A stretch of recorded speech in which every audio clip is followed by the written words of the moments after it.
अस्सलाम वालेकुम नाजरीन, मैं हूं कुर्बान बलोच। इस्लामाबाद में ब्रेकिंग न्यूज़ की बारिश है। आइन में तरमीम का बिल मंजूर हो गया, सदर ने तोसी कर दी। उसके साथ साथ कौमी असम्बली से आर्मी एक्ट और 3 मजीद एक्ट मंजूर हो गए। सुप्रीम कोर्ट से बड़ी इस्तीफ़ाएँ आ गई, मजीद इस्तीफ़ाएँ मुतवक्के हैं और ऐवान सदर में हल्फ बर्दारी की बातें हो रही हैं। ये रुदाद है आज इस्लामाबाद की। सुबह सेनेट ऑफ पाकिस्तान से 87वीं आइनी तरमीम का मसौदा मंजूर हो गया, जो तरमीम शुदा था। और सेनेट चेयरमैन सैयद यूसुफ गिलानी पर तहरीक इंसाफ ने एक संगीन इल्ज़ाम लगाया है कि वो फ्लोर क्रॉसिंग को प्रोमोट कर रही हैं, क्योंकि आज सेनेट से जो तरमीम शुदा बिल मंजूर हुआ उसमें भी 2 फरिश्तों ने किरदार अदा किया। एक फरिश्ता तहरीक इंसाफ का सैफुल्ला बड़ो था और दूसरा फरिश्ता JUI का अहमद खान था। हालांकि सैफुल्ला बड़ो ने 2 दिन पहले सेनेट में इसी बिल की हिमायत की थी, वोट दिया था, लेकिन इस्तीफा करने का ऐलान किया गया था। लेकिन सेनेट चेयरमैन कहते हैं कि उन्होंने कोई रिटन में इस्तीफा नहीं दिया, ना ही तहरीक इंसाफ ने कोई रेफरेंस भेजा कि उसके खिलाफ कार्रवाई की जाए, तो इसलिए उसको वोट देने से नहीं रोक सकते। तो इस तरह 64 अरकान की मदद से, हिमायत से, 2/3 मेजॉरिटी से ये आइन तरमीम का बिल मंजूर हो गया। और उसके बाद सदर पाकिस्तान ने आज ही इसकी तोसी कर दी। तो इसका मतलब है कि 87वीं आइनी तरमीम अब आइन का हिस्सा है। मुल्क में वफाकी आइनी अदालत का क़याम अमल में आ चुका है और चीफ ऑफ डिफेंस का उहदा वो भी काबिल अमल हो गया है। और 27वीं नवंबर से chairman joint chief of staff committee का उहदा ख़त्म हो जाएगा। उसके बाद वज़ीर आज़म मियां शहबाज शरीफ की सदारत में वफाकी काबीना का इजलास हुआ और उसमें 3 एक्ट्स में तरमीम की मंजूरी दे दी गई, जिसमें army act, air force act, navy act शामिल है। और शाम को कौमी असम्बली के इजलास में जो स्पीकर अयाज सादिक की सदारत में मुनक़द हुआ, वज़ीर कानून ने तीनों एक्ट्स तरमीम के लिए पेश किए। और उसके बाद वज़ीर दिफा ख्वाजा आसिम ने शिकवा तरमीम ऐवान में पेश की, जो अक्सरत से मंजूर की गई। उसके बाद फिर ये इंकशाफ हुआ कि जो आर्मी एक्ट मंजूर हुआ और उसकी रोशनी में जो चीफ ऑफ डिफेंस का होता है वो उसकी तकर्री के बाद 5 साल के लिए। तो मतलब है कि वज़ीर आज़म मियां शहबाज शरीफ जब नोटिफाई करेंगे, उसके बाद field marshal general Asim Munir का ये ओहदा 5 साल के लिए होगा। और आज अगर 13 नवंबर है तो वो 12 नवंबर 2030 तक इस ओहदे पर बरकरार रहेंगे।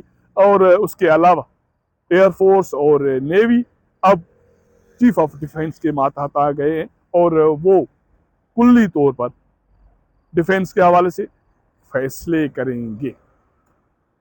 ये सूरत हाल अभी चल ही रही थी कि कौमी असम्बली में ये प्रोसेस एक्ट में तरमीम का, तो उस वक्त ये ब्रेकिंग न्यूज़ सामने आ गई कि सुप्रीम कोर्ट के 2 अहम जजेस ने, सीनियर तरीन जज जस्टिस मंसूर अली शाह ने और जस्टिस अतर मिन्ना ने इस्तीफ़ा दे दिए। और उन्होंने तवील एक इस्तीफ़ा मकासद लिखे, उनके असबाब लिखे और इस्तीफ़ाएँ सदर पाकिस्तान को मंजूरी के लिए भेज दिए। और इसके साथ साथ अपने चैम्बर खाली कर दिए कि हम अब इस ओहदों पर नहीं रह सकते, क्योंकि जो आइनी तरमीम की गई उसके बाद जो सुप्रीम कोर्ट की सूरत हाल है, उसकी जो हैसियत है वो ख़त्म कर दी गई और रियासत की बुनियादें कमज़ोर की गई। तो वो मज़ीद इन ओहदों पर बैठ के परफॉर्म नहीं कर सकते। कहा यह जा रहा है कि मज़ीद ओहदे मुतवक्के हैं और इस हवाले से इशारा ये किया जा रहा है कि इस्लामाबाद हाई कोर्ट से मज़ीद इस्तीफ़े वो 5 हो सकते हैं, वो 6 हो सकते हैं, वो आ सकते हैं। साथ साथ कल चीफ जस्टिस ऑफ पाकिस्तान या आफरीदी ने फुल कोर्ट का इजलास तलब किया है और इसमें भी अहम फैसले किए जाएंगे। अब ये कल पता चल जाएगा कि फुल कोर्ट में क्या फैसले होते हैं। और उनके जो बरदर जजेस हैं जिन्होंने खतूत लिखकर उनको ये कहा कि वो फुल कोर्ट का इजलास मुनक़द करें, इसमें वो क्या राय देते हैं और उनके क्या असरात मुरतब होंगे। तो इस तरह इस्लामाबाद में एक जो सरगर्मी है, एक्टिविटी है, सुबह से जो शुरू हुई थी अभी तक जारी है।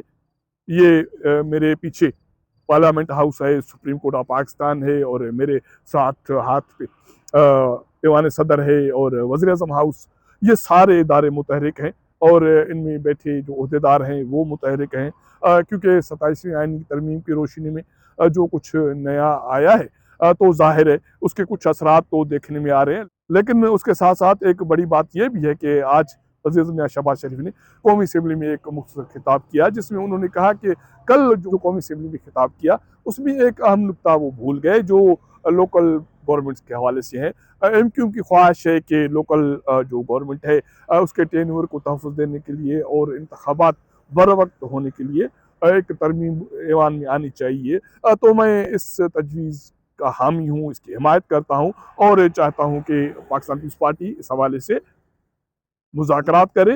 एक दिन पहले भी वज़ीर आज़म मियां शहबाज शरीफ ने NFC में तरमीम या उस पर नज़रसानी, 18वीं आइनी तरमीम पर नज़रसानी के हवाले से बिलावल भुट्टो ज़रदारी को ये बता दिया था कि मुज़ाकरात होने चाहिए और वो इस हवाले से राब्ता करेंगे, क्योंकि वज़ीर आज़म मियां शहबाज शरीफ का कहना है कि कर्ज़ों की वापसी, दिफाई अखराजात अब वफाक के बस की बात नहीं है। तो इसका मतलब है कि आने वाले दिनों में जैसे कल फुल कोर्ट का जो अहम इजलास है, क्रूशल एक इजलास होगा, उसके बाद वज़ीर आज़म मियां शहबाज शरीफ चीफ ऑफ डिफेंस की तकर्री का नोटिफिकेशन जारी करेंगे, तो वो ओहदा 5 साल के लिए सिक्योर हो जाएगा। उसके साथ साथ फेडरल आइनी अदालत के चीफ जस्टिस की तकर्री का नोटिफिकेशन जारी करना है, तकर्री करनी है।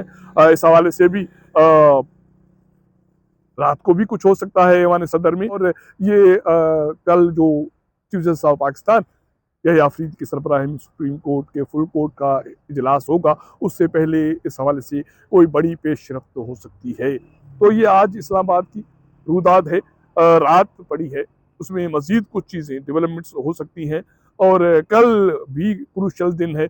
उसके बाद फिर ये कहा जा सकता है कि वफाकी हुकूमत, वज़ीर मियां शहबाज शरीफ, उसके काबीना अरकान NFC पर नज़रसानी, 18वीं आइन पर नज़रसानी के हवाले से या लोकल गवर्नमेंट जो कानून है उसके हवाले से, कानून साजी के हवाले से पाकिस्तान पीपल्स पार्टी उसकी क़यादत से राब्ता कर सकती है और ये सारे मराइल इसी माह तवक्को है कि मुकम्मल किए जाएंगे। उसके बाद दिसंबर में कुछ नया होगा। इसके हवाले से बहुत सारी जो अफवाहें हैं, सरगोशियाँ इस्लामाबाद में हो रही हैं, लेकिन वो मरहला जब आएगा तो उस पर बात करेंगे। तो फिलहाल ये है कि इस्लामाबाद में ब्रेकिंग न्यूज़ की बारिश है, इदारे मुतहरिक हैं, रहनुमा कायदीन मुतहरिक हैं और एक संग मील पाए तकमील को पहुँचा है। और लेकिन उसके मज़ाहमत के हवाले से भी कुछ चीज़ें डेवलपमेंट्स हुई हैं। मज़ीद कल एक क्रूशल दिन होगा, वो क्या लाएगा, जो कुछ सामने आएगा तो उस पर भी बात कर लेंगे। फिलहाल इतना। अगर मेरा ये व्लॉग आपको पसंद आए तो अपने दोस्तों के साथ शेयर कीजिएगा, अपना फीडबैक दीजिएगा। आपके साथ मुलाकात करेंगे अगले प्रोग्राम में, तब तक इजाज़त दीजिएगा। अल्लाह हाफ़िज़।